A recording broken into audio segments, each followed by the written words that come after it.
Hi, I'm Chris Martin, your 2020 CBOR president, here to give you a review of what a year it has been. A year that has tested us as realtors, as association, and as people. A year that was sometimes unbelievable, sometimes a little crazy, and sometimes very trying, but has shown the triumph of the realtor spirit, the resiliency of our members, and the strength of our industry. I once more want to thank all of you for your hard work, ingenuity, professionalism, and caring during this, while unprecedented, very successful 2020. 2020 started off like any other year. Both the real estate industry and our association were ready to hit the ground running. Being an election year for many races, in early February, CBOR held its annual candidate forum for city council and school board positions. Moving forward, this forum will be named the CBOR Mark Farnan Candidate Forum, in honor of our GAD who unfortunately passed away this year. Later that month, CBOR partnered with the City of Columbia to host the Affordable Housing Summit. Attended by over 100 community members, this event was a great success and showed CBOR's commitment to creating affordable housing in our community. The next morning, we hosted a breakfast with stakeholders in our conference room to have a more open discussion about the issues of affordability in Columbia. As we got into March, the pandemic started to get closer to home.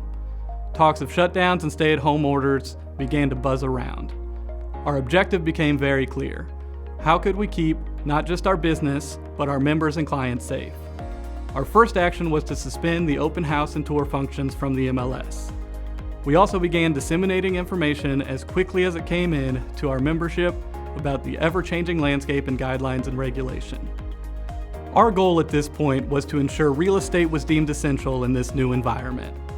We also focused on working with the City of Columbia and County Health Department on the issues of building permits. With new regulations coming every day, it seemed, ensuring new construction could continue was a high priority.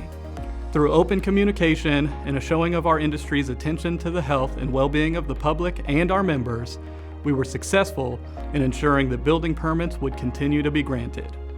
As stay-at-home orders were enacted, we saw real estate sales and inventory dip, just as our normal spring market would be ramping up.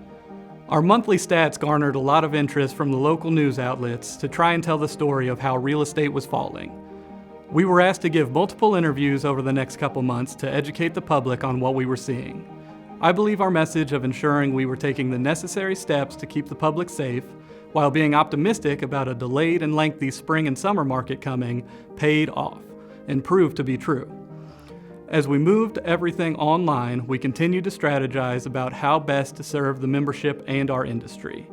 With the CARES Act passing in Congress and the forward thinking of our CEO Brian Toohey, we were able to secure a PPP loan to ensure the stability for our staff and the association. This also afforded us the ability to give back to the membership by having 2 separate dues holiday credits this year for primary members. Luckily, by early summer, things began to settle down a bit for our association. I'm sure by that time, Brian was tired of talking to me multiple times a day.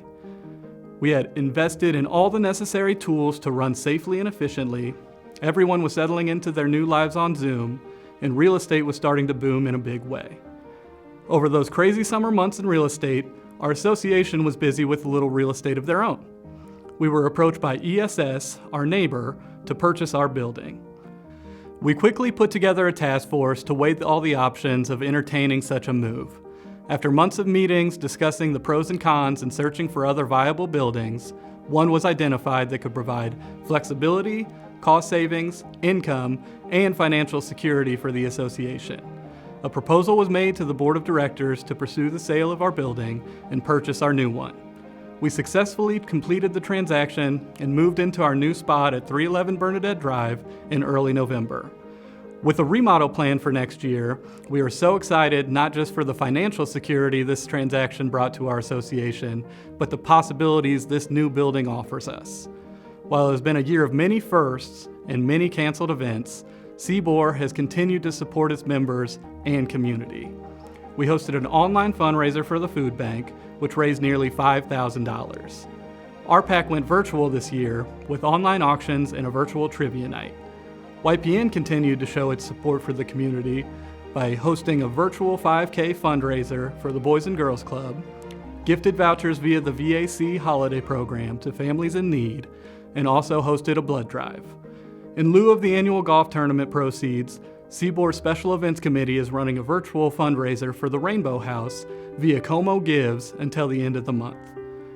Earlier in 2020, CBOR shifted gears and hosted CE classes virtually with Bruce Ite and even offered NAR's green designation virtually for CBOR members to complete in the comfort of their own homes.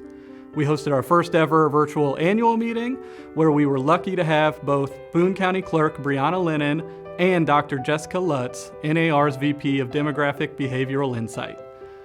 While I will be so happy to not have to say the word virtual with every event in the future, I'm truly proud of our association's ability to shift so quickly to be able to continue providing benefits to our members and community. So 2020 has been an interesting year.